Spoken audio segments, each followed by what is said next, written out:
A solar-powered terminal launches, a gangway collapses, and a wealthy woman goes overboard under suspicious circumstances. Ahoy, travelers! It's Amy with Cruising from the Ozarks here with your weekly Cruise News Roundup for the week of November 13th, 2022. Please consider subscribing to the channel. It doesn't cost you a thing, and it helps other cruisers know our channel has content worth viewing. Hit that notification bell to make sure you don't miss a thing.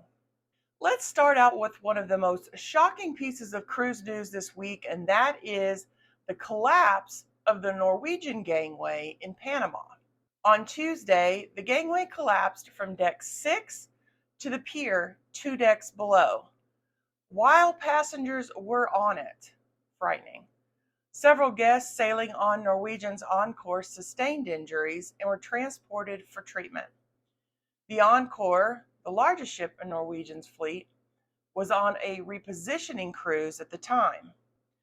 A lack of underlying support has been suggested as the cause of the collapse of the steep gangway. Hurricane Nicole has caused delays and itinerary changes throughout Florida-based lines. The Rotterdam was one of the ships forced to remain at sea while waiting for ports to reopen.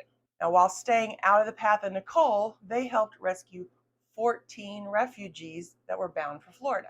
Did you know that this is only the second hurricane in recorded history to make landfall on the eastern coast of Florida during November? The last one was in 1935, almost 90 years ago. Celebrity has announced it is planning on nearly 500 sailings spanning every continent for the 2024-2025 season and debuting in several new areas around the world. They will be offering new and double overnights in several popular cities.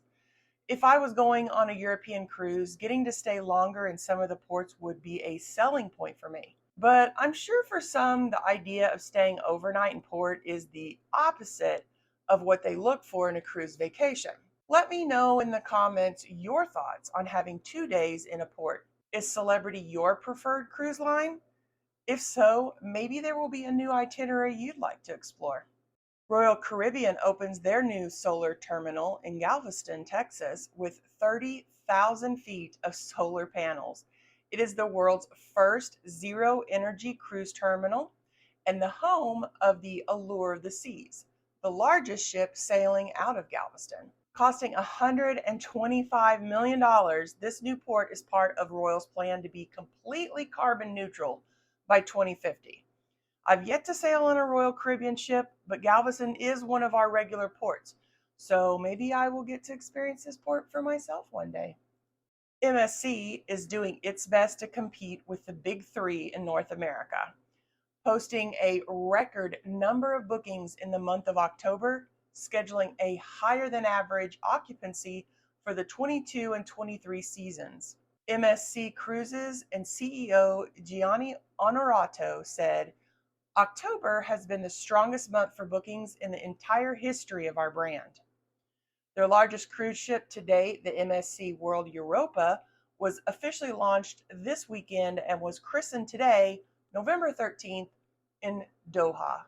More new ships are planned in the near future. They're coming to North America hard. Cruise lines continue to up their game when it comes to the Wi-Fi offered on board.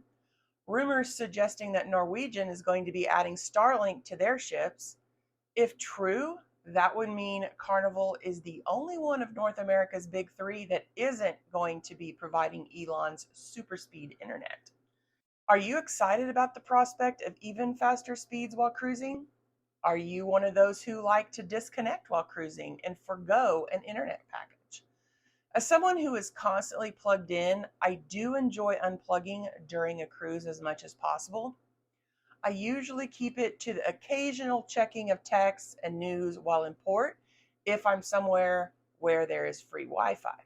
Let me know in the comments where you fall on this oddly much debated topic.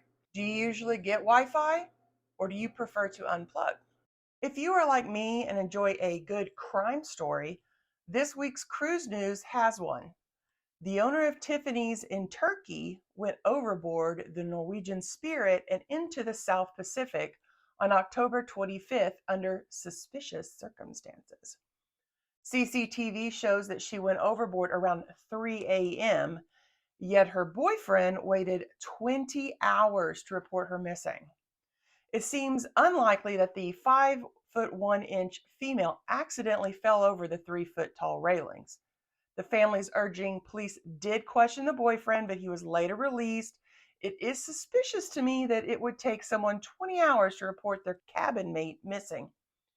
Maybe a few hours, depending on the situation. But if she went overboard around 3 a.m., that means it was around 11 p.m. the next day that she was reported missing. He went all day not worried that she was missing. I'd love to hear your thoughts on this.